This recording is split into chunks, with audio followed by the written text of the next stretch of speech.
Welcome back to the Business Broadcast. Today we're going to talk about MOT stations, text message marketing, and everything in between. But we're also going to discuss getting your business ready for sale. What are the top tips you need to do? Because that's the big challenge of today's guest. Let's do it. Hello campers, welcome back to the Business Broadcast. Today we're speaking to Chris Evans. That's the caliber of guest we're getting on the show now as we help him grow his business. He's gone from running the Avengers to now having an MOT station. He's doing around £60,000 a month. Let's dive in. It's one of those, was that the intro, is it? Yeah. Oh, you're doing it that way around now? What did I do wrong? You normally go straight into a conversation. Today you've just gone sideways. It's fine. We can work with it. Oh, right. Well, we'll just carry on, shall we? Should we do it? No, you've thrown me off course now. Okay, JB, tell us about the guest, Chris Evans. So the Chris Evans, the MOT Chris Evans. There's a lot of famous Chris Evans, isn't there? Chris Evans, the radio DJ. The radio DJ. That's my favourite Chris Evans. Yeah. It's who we aspire to be like. And then Chris Evans, the infinitely wealthier. Oh, I don't know. Actually, Chris Evans, radio DJ, is meant to be multi-millionaire, isn't he? Yeah, he's done all right for himself. Maybe he's even worth more than the real famous Chris Evans. I don't think he is, because he lost loads of his money, didn't he? Did he? How? At one point, he was worth 135 million quid. Was he really? Is that your interesting fact talking about the week? It could be, couldn't it? I might claim it as that. When he owned Virgin Radio and then sold it. And then he had like a big issue with the people that he sold it from. He's basically he lives on the Thames in Marlow in a 7 million quid house, and he's probably got another 7 million quid knocking about his pocket. Do you remember he's done all right. Do you remember when he just took a couple of years off and went off and done stuff with Billy Piper? Yeah. He just stopped, didn't he? Just stopped. At the height. He was at the height, wasn't he? And he just went, you're fit. I'm a lot older. Let's have a year together. And what did they do? So he went from Radio 1. He had the biggest job in radio and just went, I don't want to work Fridays. And they're like, what? He's like, yes, don't want to work Fridays anymore. And they wouldn't let him do it, so he just quit. Right. Imagine just quitting at the pit. He's got two very good books, Diary of a Fruitcake and Still a Fruitcake or something like that. But books 1 and 2, if you're interested in the media, it was like, he came up with the idea for rock and roll football, which is still a format on Virgin Radio now, in the bath on a Saturday, and was just like, my God. Rock and roll football. So it's like, why don't we'll cut away to, in the middle of songs, we'll cut to scores. Because it'd never been done in sort of, there was like football or sports radio and there was music radio, but the two hadn't been combined. And he was sat in the bath. I'll go over because he basically just drunk his way through the 90s. How he wasn't an alcoholic is crazy, but he drunk his way through the 90s. He was just sitting there with nursing a hangover on a Saturday afternoon in his like central London flat and went, why don't we do football and radio? So like if Ipswich Town score against Scunthorpe, it should cut to like, go!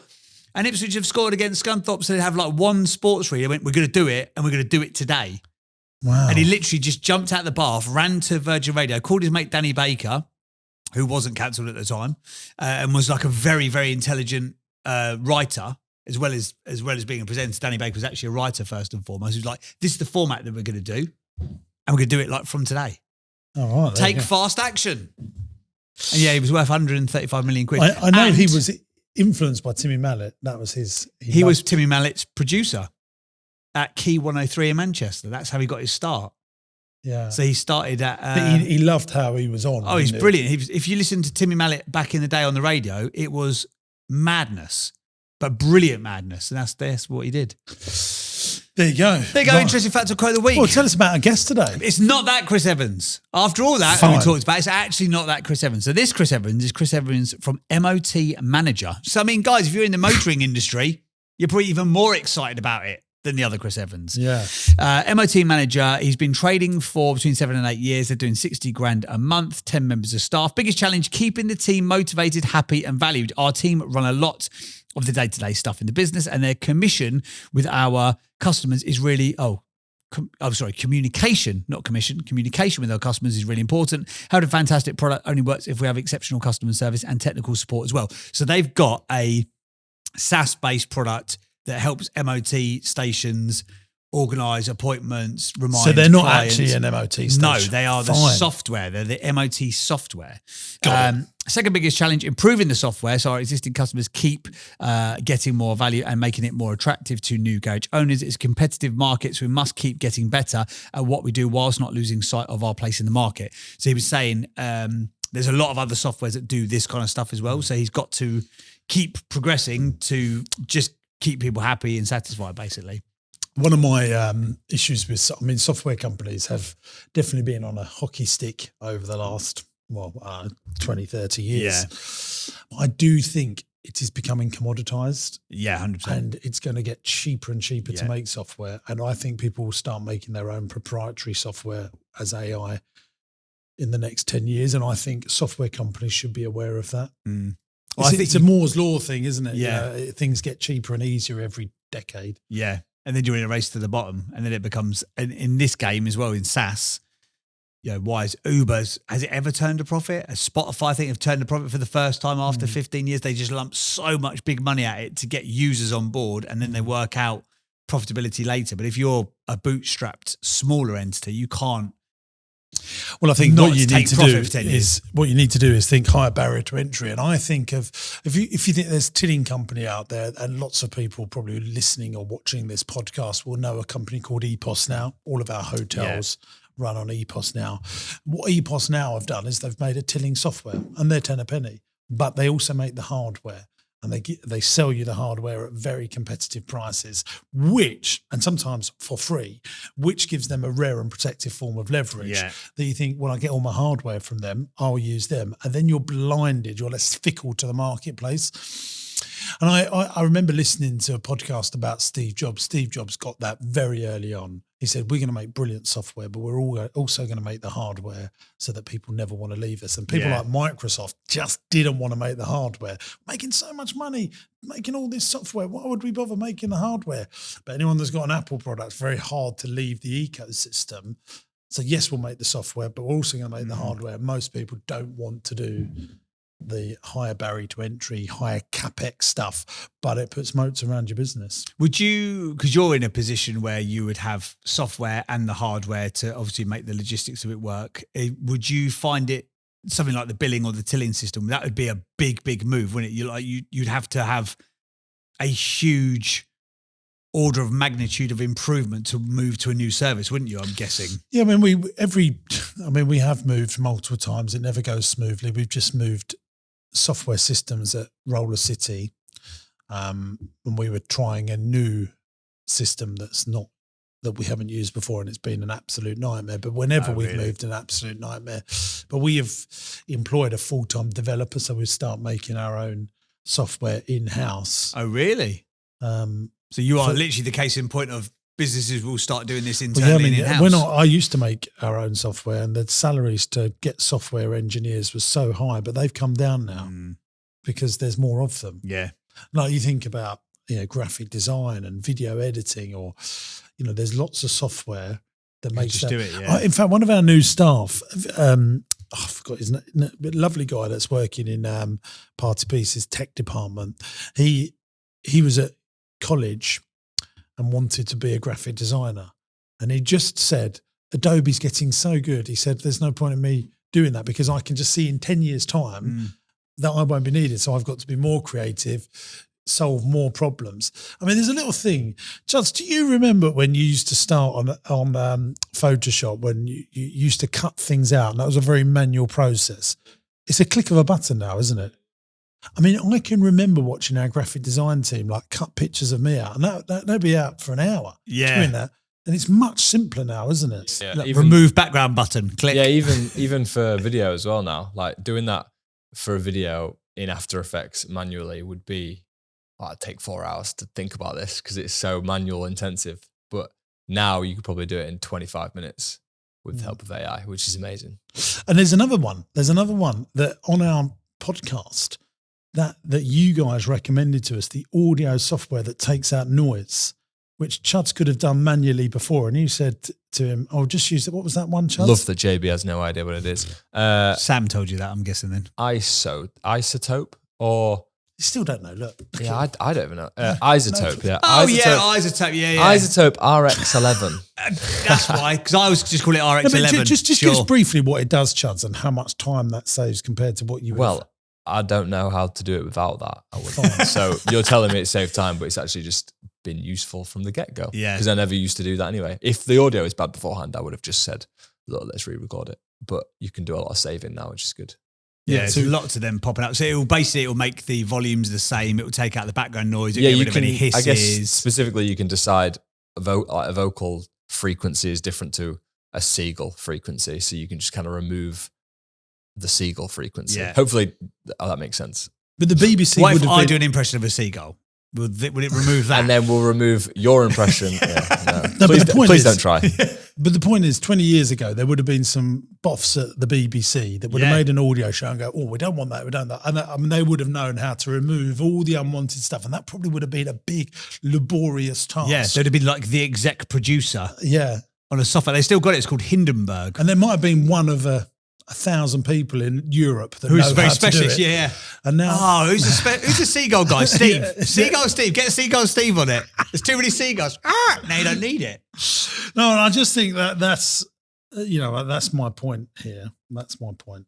Especially with, like we said, AI. You can now go, right, I want to do this thing. Can you code that for me? Like it's literally doing coding for you. Yeah, yeah. So higher barrier to entry, moats around the business, all the stuff you talk about, very apt here. But this is basically SaaS products have been the bandwagon that venture capital, private equity have been putting money into, and things that are traditional, like running a farm shop, running a hotel, running a day nursery, all the stuff that I'm in. Like people go, If it's not going to do 20x multiples, is it? But It's going to be here in 10 years, though. yeah. You were right again, weren't you? Well, I know it's harder what I do, but that's my point. Do you think it's harder? Well, yeah. I mean, if you run a software as a service product and you get it to scale, your revenue per employee could be very, very high. So I don't know. You could be running £1 billion software as a service company, and you might have 300 really qualified people looking after a £1 billion company. If you had £1 billion childcare business or £1 billion leisure business or hotel business or warehouse software, like a retail, like a Costco or a Sainsbury's or an Asda, Thousands of staff. thousands of people. Yeah. Have you ever thought about dabbling? Because you always talk about sort of you have soft play centres in case the weather's bad, but you've got a farm park in case the weather's good. So you're sort of mitigating risk. Have you ever thought about like what's the SaaS thing that you should also be keeping an eye on, or is it just outside of your Well, I think world of influence? I think you need to be. I mean, yeah, I've thought about it lots. I think you just need to have a calling or an innovation mind for that sector, and I don't think I have that. Oh, really? I'm not a tech person. Yeah. I'm not. Obviously, I can work a computer and stuff, but I'm going to write my own code and do stuff like that. I think you really have to understand that stuff. Yeah. Does it just not interest you either? Not really, no. No. Fair enough. Horses for courses, baby. Yeah, absolutely. Right, second biggest challenge is improving the software. So our existing customers keep getting more value. I've already said that one, haven't I? Yes, I have. Sorry, third biggest challenge, exiting the business. This business was built to sell. And whilst I have a mentor who's been there and done it, it's still very challenging as selling the business is a must. It's not a want, it's a must. There you go. Where do you want to be in 1 year's time? We always ask our entrepreneurs that. And Chris said that over £1 million turnover, another 200 garages in our network. We have also started building our software out for councils who test taxis and Ubers. So I'd like 10 more councils at least signed up as well. What does the business look like when it's finished? We always ask people this. Chris said, that's a tough question, as when we sell it, it would still have room for lots more growth. I'd like to exit at over 1,200 active garages, 50 councils and £1.5 million in turnover. Do you make the profit that you want to make? And if so, what is it? He said, we convert at about 60% GP. I believe we can increase this as more revenue does not hit a lot of our fixed costs. How do you spend your time day to day in the business? He said, we're leading the team, speaking to existing customers. I love to do garage demos and sales, business development and marketing. And then he's got a bunch of questions that he would like to ask to you. But before we get to all that good stuff, there's a knock at the door. It's time for this. Been on Instagram, have you? No. Yes, you have. I have. But it's the only time James Sinclair has been on Instagram before 12 o'clock, if one of his team hasn't done it, I'm like, oh, here we go. Hello, guys, it's me, James Sinclair. I'm just leaving me gaff in a lovely shirt that makes me look very much like an ice cream salesman. And I'm going to do a podcast today. Have you got an interesting quote or fact? How many have you had? You lazy sod. I haven't Go on. even looked yet. Go on then. Do it live. My initial ones are nothing to do with that. Oh, really? Prove it. What are? No, he's telling the truth. Go on then. What are? I mean, I find this really interesting and really leads on to our innovation chat we was having there and looking at where markets change. The cinema, staple of the global entertainment empire. Is it though? Is it though? Is it Exactamundo. So last year in 2024, 10 top films that came out in terms of box office success here in the UK. Play along, Chuds. Name a couple of last year's top 10 films. No one know? Oppenheimer. And that was 2023, my love. Was it? Yeah. Wow. Oh, 2024. I'd have said Barbie as well. That was the whole thing. That was 2023. What happened last year? I can't even think. Did like Tay-Tay, did she do like a cinema thing for her? She's tour? not. Was Gladiator 2 last year? Gladiator 2 is one of them, coming in at number 9, which was, in my opinion, I've watched that, just an okay film. I've not seen it. So that was number 9. Come on, JB. Don't even know. Oh, come on. I don't know. I only think about cinema in terms of like kids' films these days. Well, that's where I'm going with this, by the way. Was There's there a big another one. June. Don't Google it. Oh, you cheater. No one knows that. Frozen 2, Come Back from the Icicles. That was like whatever it's called. 2004, wasn't it, mate? No, that was Frozen, the original. Yeah, Frozen 2. All right, Chuds, let it a go. long time ago. Pulled it back, didn't I? Pulled it back.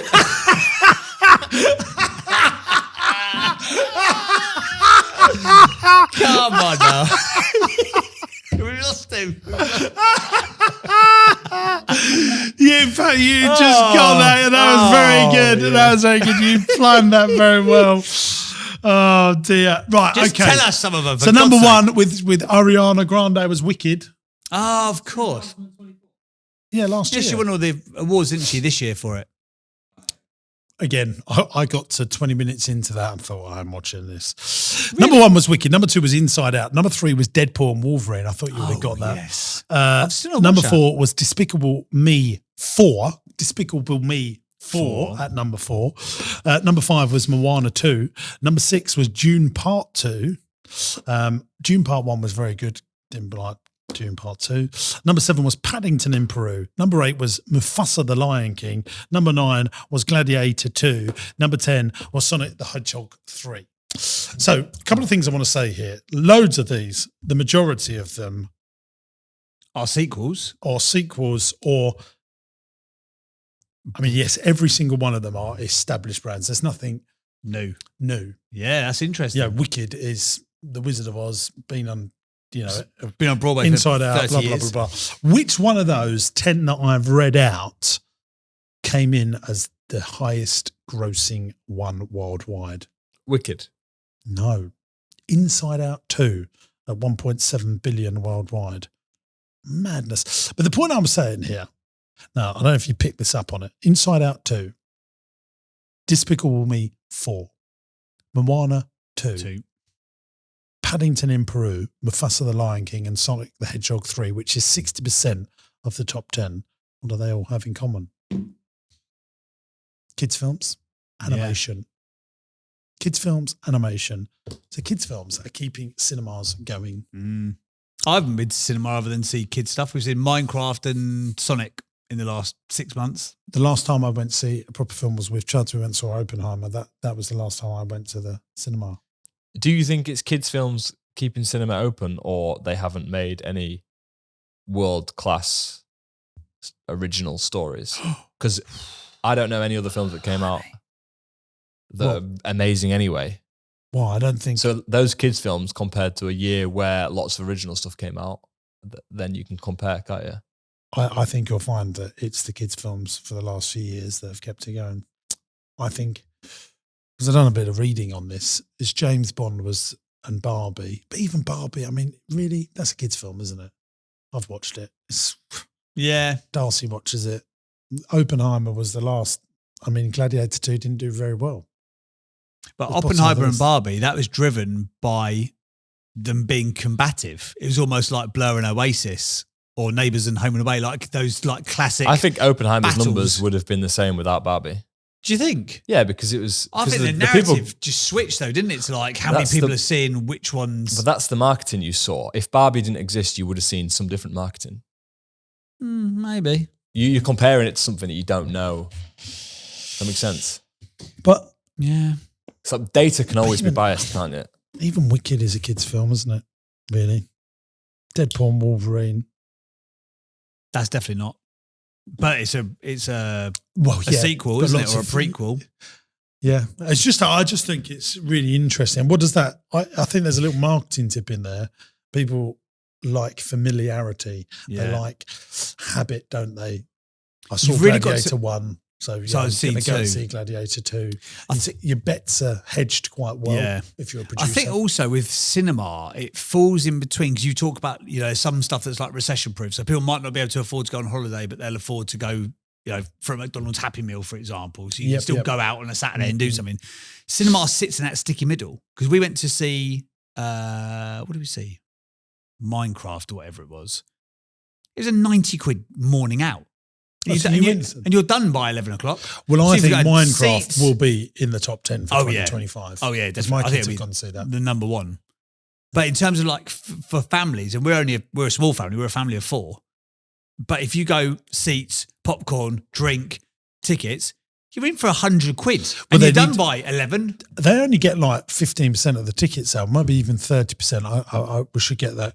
Can you just check that out, Juds? What is the percentage of a ticket sale that a cinema gets? They need the popcorn sales. Yeah, They of course. That's where they make all their profit from. The ticket sales, really, most of it goes to the producer.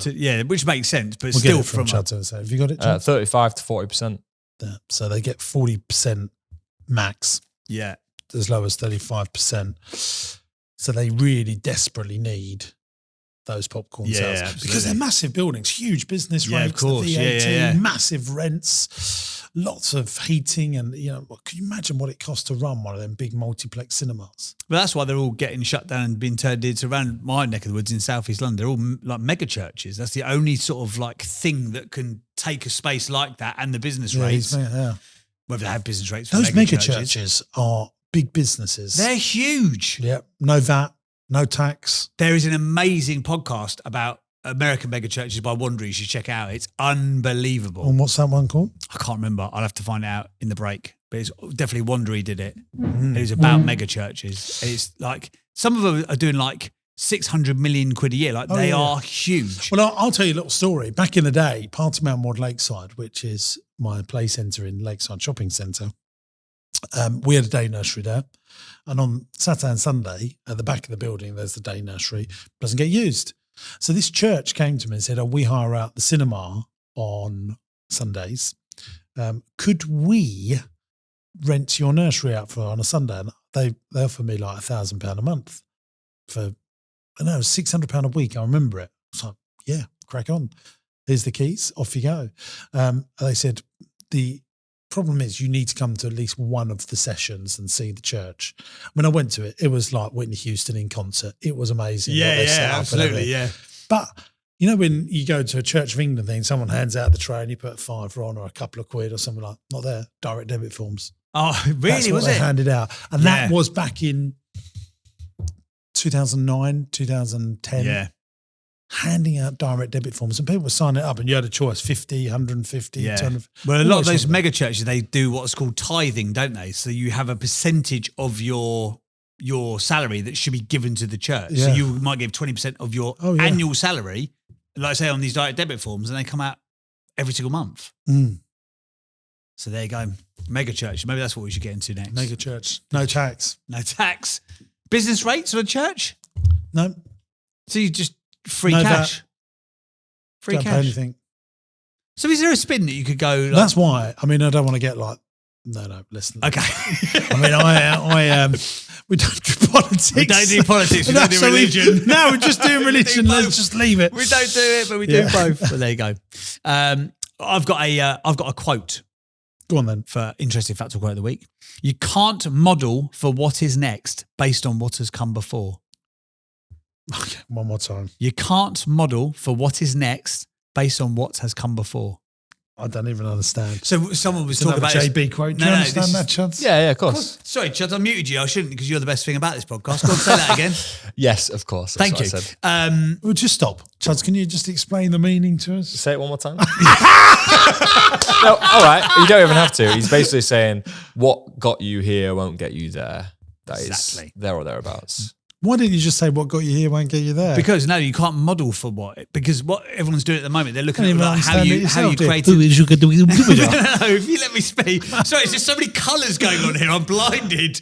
I'm having like a colourblind fit over here. I mean, you can use all that deflection to make Here it it out goes. that you don't understand your No, quote. I do understand it. So, for example, you could look at how long it took to create a business. Don't say anything about the shirt. I can see you looking down. Oh, next to do. Well, aren't they again? Shut up, Sinclair.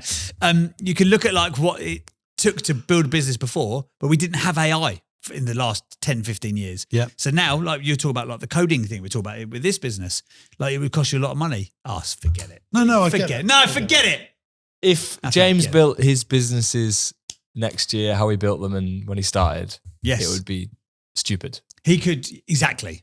He could, I've asked our studio audience, Here we go. and this is what they've rated your quote: 3 out of 10. right. Thank you, studio audience. I'm with you, Thank JB. I audience. get it. I'm with Thanks, you. mate. I appreciate it. Anyway, there you go. It's an interesting fact to quote. Chuds' mum was a much better roundup of yours. What got you here won't get you there. That's a better version of what you I'll have said. that one instead then. I'm going to 6 out of 10 then because it chuds as hell. Right, should we actually talk I mean, what to we our- do need a translator sometimes for your quotes. They're meant to, a quote is a collection of words that people go, oh, that's very powerful. Or makes you think. Not put you in Or a makes you muddle. think. You just like it Yours are obvious. Sometimes I think, should I get a Entrepreneur's Rubik's Cube? pyramid is I'll like get a- a Rubik's Cube. It'd be easier to do than understand his collection of words. Come on then. I thought that was- Should we get a guest on? Have we got any water? I feel like I'm Yeah, dying exactly. here. Yeah, choke on your words there, Sinclair. That's a God. That is the Lord. Talking of mega churches, that's the Lord striking you down for being rude to me. Right, should we get our guest on? Hey gang, we're going back to the pod in just a moment, but I wanted to tell you about Entrepreneurs University.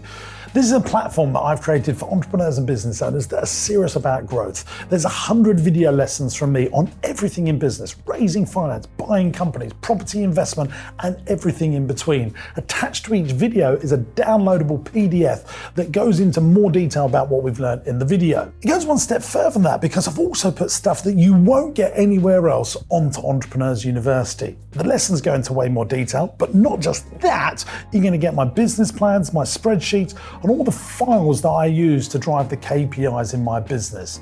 Just think about how powerful that could be for your business. And here's the good news. You can try Entrepreneurs University for free.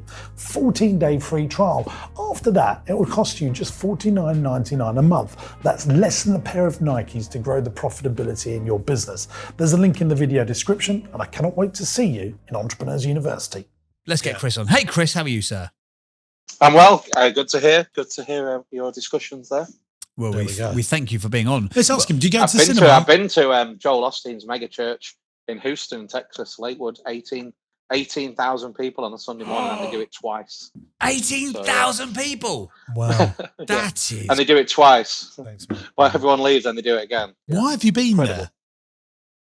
there? I read Joel's book after going through a really challenging time in life. And certain things in his book really, really resonated with me. And I started watching and following him. And there are so many controversies that all come around these mega churches, but his message just really spoke to me. And my friend lives in Houston. And I said, I really want to go to Joel Osteen. He went, I live about 10 minutes away. He said, get a flight. I'll host you. You can stay with me. And I Joel did. who? Booked a Give me flight. his name. Joel Osteen, Joel Osteen. Joel Osteen. Yeah. If you type it in Yeah. Joel Osteen Mega Church, I'm going to have a look at that. And what was it like when you Lakewood. went there? It was incredible. And the night before, we went out for some drinks with some friends. And they said, when you arrive, there'll be people there to welcome you. Just tell them you travelled from the UK. And they'll sit you on the front row. And I went, what? So I go, my friend drops me off at the church. I was blown out. I think from memory, it was the old basketball arena. They bought the basketball arena. His dad was a pastor as well. And they bought the basketball arena and they turned it into this huge, huge church. And this lovely lady says, oh, have you come? I said, yeah, I've come from the UK just to see Joel. And I was on the third row. And, you know, I don't speak out a lot about my spirituality because it's not everyone's cup of tea, but I was very incredibly emotional. And I went again the year after. I've been twice. But yeah, just you're there for about 2 hours and you just come out like feeling incredible. And the whole thing is about helping people. And that was really important to me. Wow. But Chad, can we get one of these shots and just put it up over the screen on the edit? Size of these churches, 18,000 people. They're doing don't call it gigs, dear, 2 sessions a day. To be honest with you, gig isn't the wrong word. They put a show on. Yeah, so definitely. It is like a gig. They put a show on. So the word gig isn't actually the wrong word, because they put a show on, and it's incredibly powerful. What do they do in terms of put on a show? There's a lot of music. So there's a lot of singing. There's a lot of music. They bring people onto the stage and tell their story.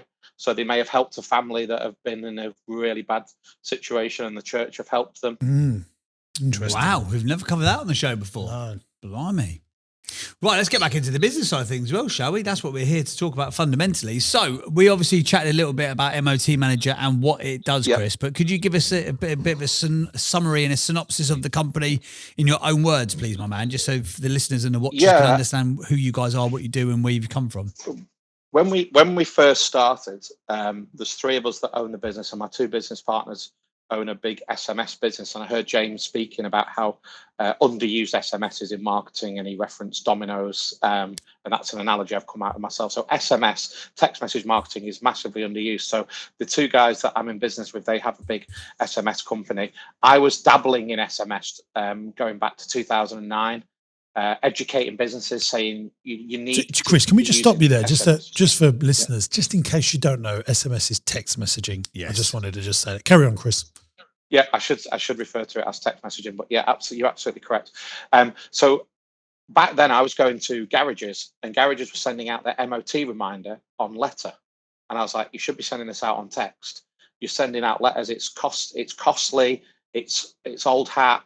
And then in 2016, after 4 or 5 years of working in different sectors, I approached Stephen and Robbie, my business partners, and I said, look, we dabbled a bit working together many years ago. I think we should be working together. At the time, I was working with the NHS, not in a big way, to say to the NHS, stop sending postcards out, stop sending your surveys out, text them. They can do it on the phone. You get it back. You cut out admin.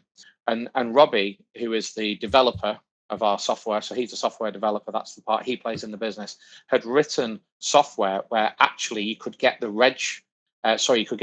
MOT due date off a reg plate. So literally, he whipped his computer out in this restaurant. He said, look, all you do is you put the registration plate in that box, and you put their mobile number in that box, and does it all for you. And I was like, wow. So we started out in May 2016 just doing MOT reminders for garages.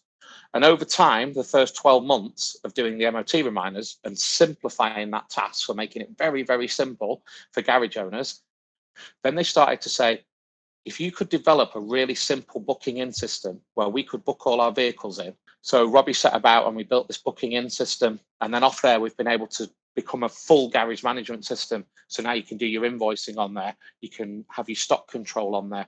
And from there, we've just gone on and on to scope out into more and more features. Just quickly, out of interest, what's the average customer value for you for one of these 1,200 clients? What do they spend a month? The most popular package that we do is £125 a month. So it's about £1,400 to £1,500 per year. And what's your longest customer been so far? We signed customers up in when we launched in April 2016, and they're still with us now. Wow. So, yeah. I mean, so I was just doing one of my 3 key metrics for deciding if a business is good is average customer value is 125 quid. The transaction regularity is, well, every day in your business. And if you've got a business where people can be with you for more than 10 years, that's, fantastic. So on all those scores, I mean, obviously just trying to get the ACV up by adding more stuff over time and getting it up to, £300 a month, maybe by doing more things. I mean, that's just a great business. There's no 2 ways about it.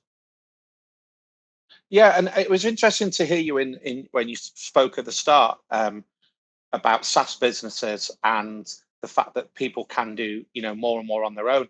One thing that we find is people want a one-stop shop. So they don't want to be using multiple platforms. So the race is, someone might be using 3 or 4 different systems, and they're always thinking, well, if you could do that, I wouldn't need that anymore.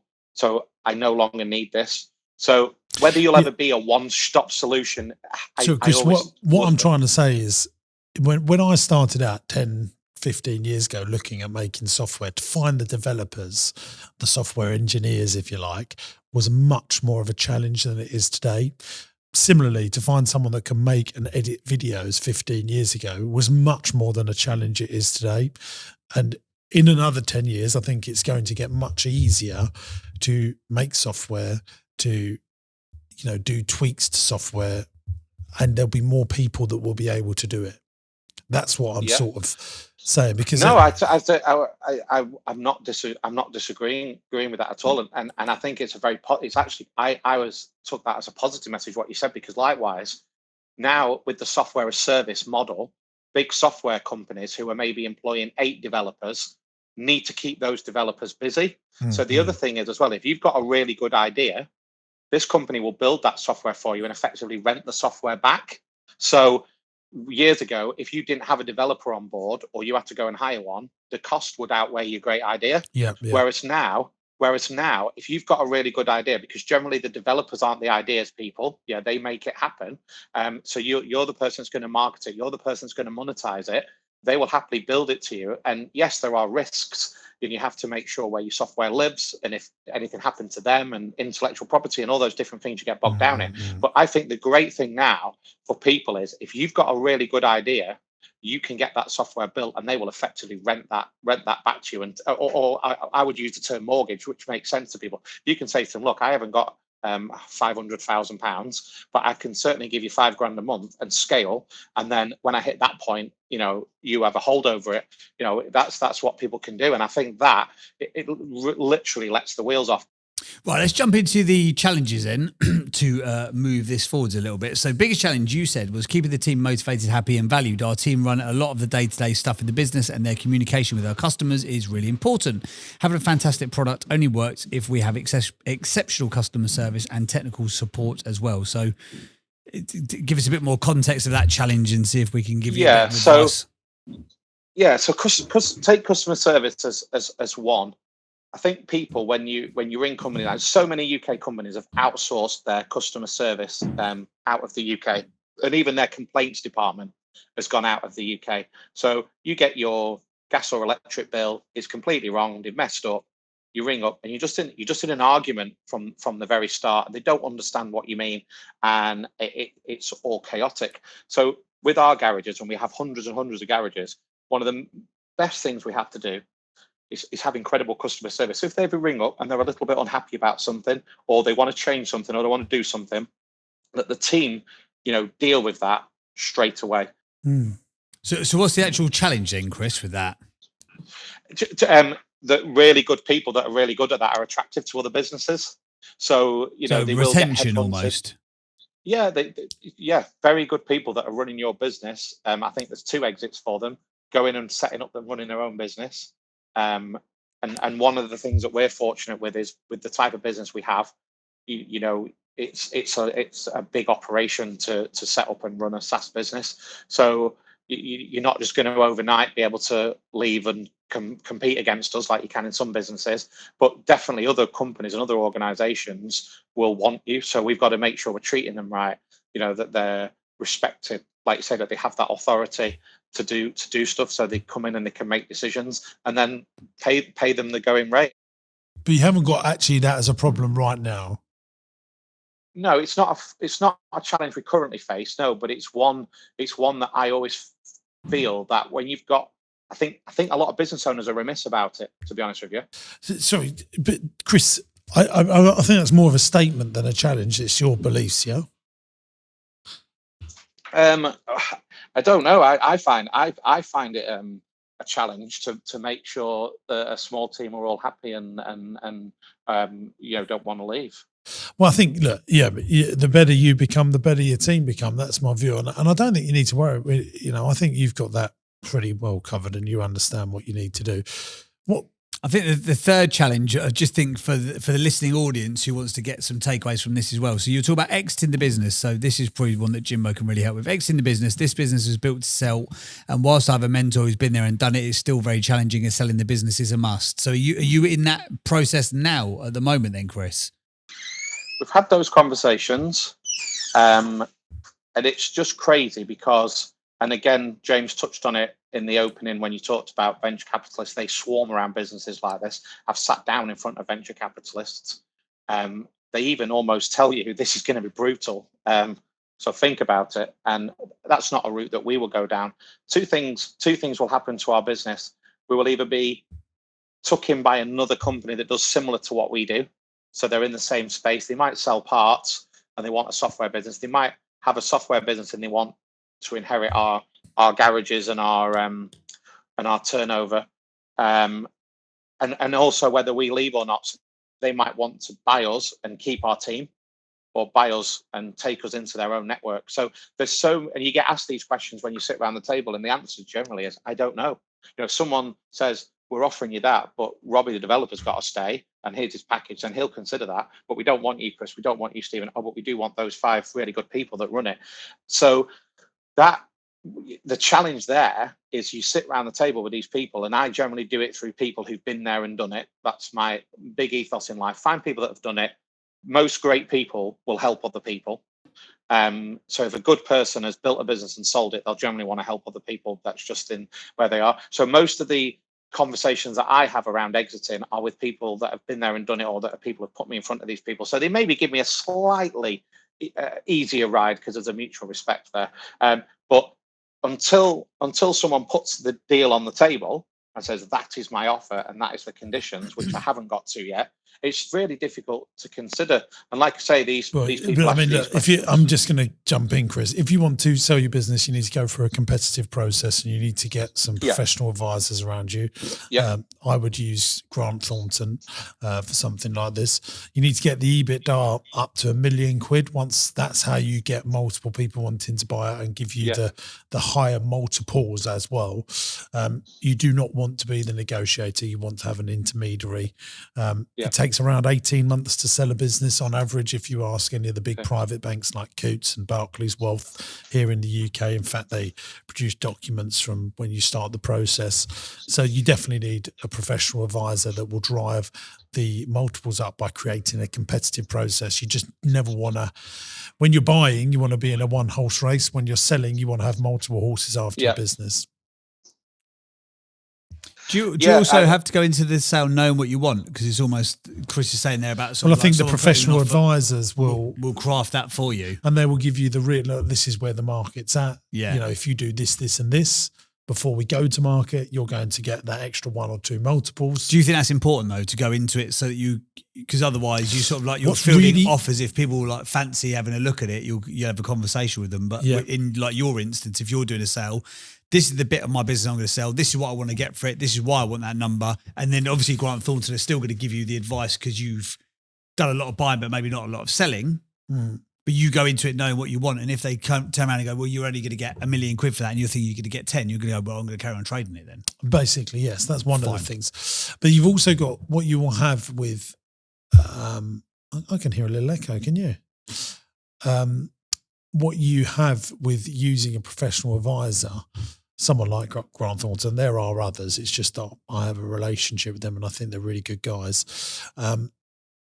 They will say, if you do this, this and this, then the results of success are much higher. Mm. And they know the buyers to go and grab. They will have connections. They're not going to put this on the internet.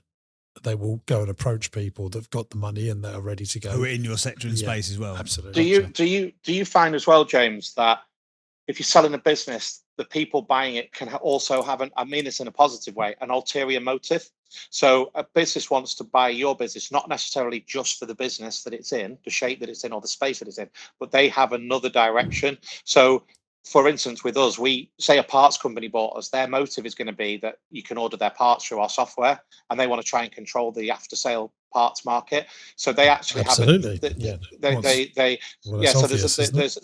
Yeah. No. But what I mean is that can massively fluctuate your valuation, because a company just coming in to trade you as you're trading would have one valuation, but a company with an ulterior motive can give you another 5x because they see a totally different value. I mean, that's how long is a piece of string, though, and that's what's maybe shoulda, woulda, couldas. You need the professional advisor. What the top piece of advice I have for anyone if they're going to go through a sale process, of which I've gone through, is you need to make sure that you use those professional advisors so that you do not stop running the business, and you need to act as if the sale is not happening. Oh, really? You need to keep developing, employing, growing. Yeah, which is most people subconsciously have sold. Stopped. Yeah. And they go into caretaker CEO rather than driving CEO. It just happens. It happens all the time. Well, this is so the recent advisors that we sat down with, and you're so right with what you say. So all SaaS businesses work on the rule of 40. So they want to see a 20% growth, 20% on EBITDA. We're actually nearly at 50. So we're hitting those numbers, but that's a pressure point as well, because when they start wanting to look at the last what's 12 your turnover? Probably currently around 600. Yeah. So EBITDA or profitability is always lower with smaller turnover. Every business, if you're, a plumber and you turn 100 grand a year, you'll keep most of your 100 grand because it's swapping time for money. It's getting it past 2.5 million of revenue and maintaining those levels of EBITDA. As you grow, you're going to need, more bookkeepers, more accounts people, and that just eats in to the profits. But it becomes a commercially profitable enterprise that works without you in it, and you are not so key man in the business. So, we're on small businesses of your sort of level of turnover, always the profit numbers are high. So, you got to try and maintain that as the turnover grows, which you won't, but no one does. But you'll still be very profitable. But if you can get it to 20% EBITDA at 2 million of turnover, that to me is a very good business. Mm-hmm. Yeah, and like I say, it's a situation where we've got headroom. So we've always got headroom in terms of we're able to charge more for more features. So we've got headroom on that sense. And also at the bottom end, we shouldn't necessarily need more and more people, but you're absolutely right. Of course, the costs go up as the turnover does. But I think what the exciting thing about SaaS businesses is that, you see a lot of people come onto these types of shows. You see a lot of people in the software space that talk about that 8 to 10 employees, and the numbers that you can do with SaaS with 8 to 10 employees is frightening. You can do some incredible numbers. No, but it's not just with people. Like, if you really need to get it to 2 million, you don't need 2 or 3 more salespeople on the road trying to get, all of that eats in. It always does. I mean, you might be the unicorn that's the real exception, mega exception to the rule, but obviously I talk to lots of businesses, and and you will need to be replaced. They will need to put a CEO in place, so that will take, there'll be another salary for you, because if you want to get multiple returns for a business, and as you put it in your own words, must be sold, who's the MD and who's the CEO? That is the absolute critical role to getting this sale over the line. And if there isn't one, then you'll be held up, and you'll be said, they will say to you, well, you're going to stay as CEO and MD, and then you'll be controlled. And you might not like that. Yeah. I wouldn't like that. So that's another way of your profits coming down, because you might have to put 150 grand CEO MD in there. Yeah, I've you makes perfect sense what you're saying. I've heard, I don't know if you may enlighten me if you've been in the situation yourself, but I've heard lots of people say, I sold my business, I got the money in the bank, I had to stay on, and literally the first board meeting I was read the riot act, and from that very day I didn't want to be there anymore, because I realized. Yeah, I realised that, and they make it quite clear this isn't your business, and you're going to do it how we want to do it. And all of a sudden, is that not why quite a lot of people sell the business, end up exiting, even though they're on a deal? They end up paying them off because it just becomes toxic. Yeah, quick. Absolutely, yeah. But it's not always like that. Sometimes it's mega successful. Ask Mark Zuckerberg. He's not. Ask Jeff Bezos. They're not worried. They own tiny percentages of that. Well, not tiny percentages, but they're not the majority owners of it anymore. Nor is Elon Musk. And it's not always like that. And there's lots of successful people that have, taken money off the table and grown. It's just, I think sometimes what happens is bad news is the news that's shared the most. And that's because that's how human beings are wired. But that's how the media works as well. Absolutely, yeah. Good. Right. Anything else, JB? No, I think that's it. Where can people find out more information about MOT Manager if they are a garage and they think they need your wonderful SaaS-based services, Chris? So it's a really simple one for us. It's motmanager.co.uk. That's where we live. motmanager.co.uk. Brilliant stuff. Chris, all the way from MOT Manager, thank you for your time, mate. We wish you well with your ongoing adventures and ventures. Cheers, mate. Thanks for being on the pod. Thank you to you both as well. Thank you. Cheers, mate. Take care. Lovely. There you go. There's Chris all the way from MOT Manager. Yeah. Funny. Right that was north. interesting. I think he's obviously quite a successful chap and just wanted to have a chat with us rather than full of challenges. He had no challenges, did he? No. He's coasting. He's ticking over. He's doing all right. Right. 8 Traces of the Greats. Fancy it? You don't fancy it, do you? No, we've got to do 8 Traces of the Greats as fine, part let's of do the show. It's going to be a difficult one to know, though, isn't it? To be fair. No, we've got to do it. And this is where James Sinclair from Here he goes. You usually say. At this point in the show, James is normally... What is it called? Traits. Traits, there we go.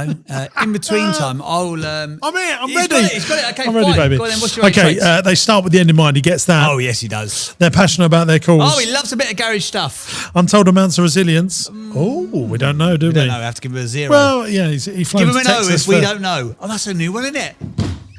Come on, Sinclair. We ain't got time for Come on, laughing. Chance. Did you hear that? He hates it. He don't care. I thought that was very funny.